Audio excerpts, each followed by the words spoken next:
Hey, what's up everybody? ROLLSHAMBO. If you are here and you're new, welcome in. And if you're here and you've been here before, welcome back. It's kind of like an AA meeting for knife addicts. Just kidding. But seriously, you have a problem. So the whole point of this video today is to thank everyone for helping me reach the 100 subscribers milestone. Now, I know that the whole goal behind making YouTube videos is to gain a certain amount of subscribership and notoriety so that you can say you're an expert in your field or just feel good about what you spend your time doing. But my honest to God goal with this channel was actually to create useful and entertaining knife content. I'm using it as a way to express myself in one of the hobbies that, unlike other hobbies that I've obsessed over, hasn't diminished. I find myself becoming more and more enamored in the world that is everything EDC. And I think that it's because there's so much depth, there's so much dimension that is still currently unexplored. If you look at 10 knife review channels today, let's say you look at Nick Shabazz and Metal Complex and Neve's Knives and whoever, I would be willing to bet that 9 out of 10 of those channels primarily only ever focus on the over-the-head hands model view. And I get it. It shows that the knife from a first-person perspective, and people really connect with that because it looks like it's them holding the knife, and we all want these things that we can't afford. And so being able to at least watch a video where someone like Metal Complex is handling this $10,000 knife, but it's worth the price because intermission, custom Spyderco Yojimbo, beautiful knife by the way. Anyways, what was I saying? My point is that that's what 99% or 9 out of 10, 90%, whatever you want to call it, knife channels do. And the problem is that new creators like me get into this niche and we're like, okay, so this is what people want to see. But I don't believe that that's necessarily the case. And if you don't believe me, just go to some knife channels.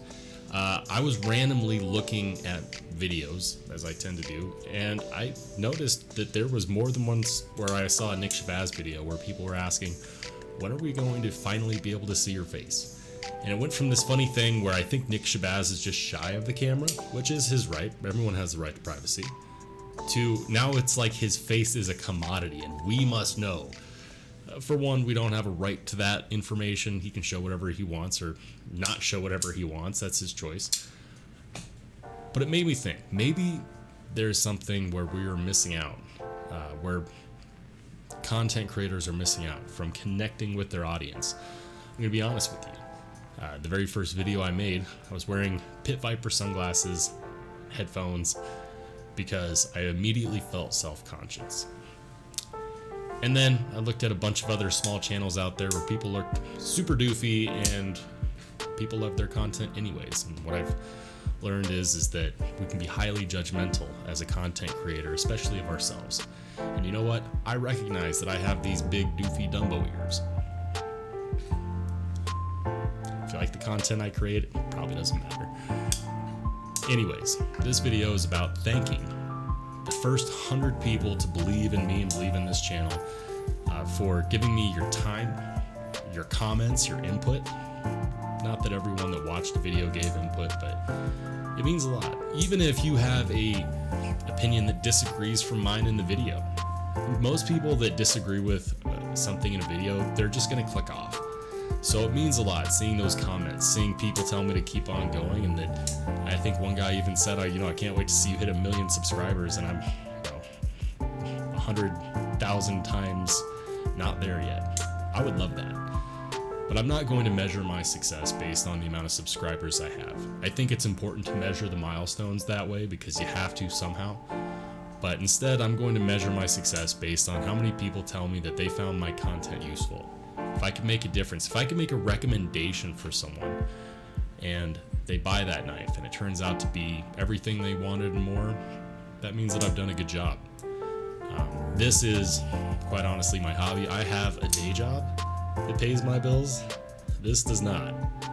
However, what that does mean is that at some point, I'm going to need an extra source for material. There's a million different ways that I can make videos about knives in my collection or knives in other people's collections. But, at one point that meter of what I am able to create based on my own collection is going to diminish. And so I need to find ways to keep the content rolling and keep people entertained and talk about things that are relevant. I've got half a dozen knives in my collection which you can't buy right now. And it's not because they're these super uber rare knives. In fact, it's more likely because they're just models that got discontinued. So the way that I see it, I can start a Patreon, which too early for that. I'm not going to ask people for money and put faith in a channel that's as new as mine. I've been making content for this niche for 3 weeks. Number 2, I could ask for donations directly. It kind of goes with Patreon. I'm not going to do that. I want my content to be free, and I want people to enjoy it and not feel like I'm trying to sell them something. If I give a recommendation on a knife, by the way, that is my honest to God opinion, because my integrity is worth more than any knife or free sponsorship or whatever. I wouldn't want to watch that content. I'm definitely not going to put it out. Another way that I could get more material to make content with is to join a knife pass around group. And I know that a lot of people think that these groups are highly prevalent and that you can find them all the time and anywhere, but I've done a bit of searching over the last couple days, and what I found is that these knife pass around groups, they're kind of few and far between because they're sending something to a stranger that they're hoping is going to send it to the next guy. They're hard to get into, and I just don't have that as a realistic option for right now. That being said, another way is to ask viewers to feel free to send me their knife, and I can review it and then, of course, send it back. That also requires a certain level of trust, which I'm not sure if I feel comfortable with yet, but in an effort to make this more viable, I'll leave it up to you. If you have a knife that you want me to review and give my honest opinion on, go ahead and check out the description below. You'll find my channel's email. Channel's email is ROLLSHAMBO.EDC@gmail.com. Again, that will be in the description below. So if you're interested in watching me, review your knife or offer my honest opinion, good or bad, because remember, it is my honest opinion, hit me up. The last way is through affiliate links. But through affiliate links through sites like Amazon, even if you click the link and buy something completely different within a certain time frame, they still send me a little commission because they think that I generated that traffic for them. And maybe I did, maybe I didn't. But you're going to start seeing more and more affiliate links in my description as a way to help support the channel. And even if you end up looking at something completely different, if you're going to Amazon anyways to order something, it means the world when people like you take the extra time to click on a link and then buy whatever you were looking for. Don't feel like you have to send me money, but if you're gonna buy something off Amazon anyways, I know Jeff Bezos won't mind sending me a little commission at the same time. More so because I make videos for you and not for myself, it means a lot when you do take the time to comment. Let me know what you want to see. Let me know if what I'm doing is great, if you want to see a different viewpoint, if you want to see more videos with the hands model. I'm not a hands model, nobody wants to see these fingernails, promise. But let me know what kind of content. If you want my narration, but maybe you don't want to see my face with these doofy ears, let me know. Every little bit of information helps.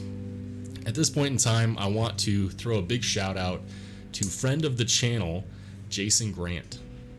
Jason Grant, also known as Brass Brigade on Instagram, he answered messages from me. He was kind enough to offer me advice, and some of the advice that he gave me was really solid. Go ahead and check him out on Instagram under the Brass Brigade, and he also has a YouTube channel as well.